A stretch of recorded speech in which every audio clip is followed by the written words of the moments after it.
Given your statements to the Daily Telegraph that, and I quote, "I'm very careful of what I do on Facebook," why are you friends with a group called Australia is Dying that makes other derogatory remarks about Islam? It's ridiculous. This is just ridiculous. You previously ruled that if such similar questions were actually asked, you would rule them out of order. I ask you to rule them out of order. Clearly, this line of questioning is outside the Minister's appropriate brief and quite distasteful and improper. And I'll now listen to the member from Maroubra before ruling out that question. Member from Maroubra?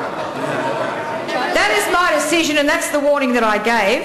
The member from Maroubra. Madam Speaker, the only qualifier you earlier put on potential questions of that sort was that if they were inflammatory, you would rule them out of order. I didn't say the word inflammatory at all.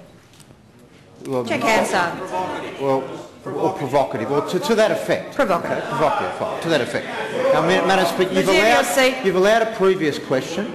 You've allowed the previous question that is less provocative than other questions I would put to you that have been asked today.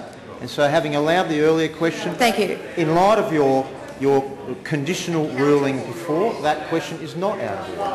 I was extending some latitude and some tolerance to members of the opposition in terms of the question and giving them some warning about the wording of their questions. However, I'll repeat again, members should avail themselves of standing orders, especially 128, in terms of imputation and inference in particular, and for that reason I'm ruling that question out of order.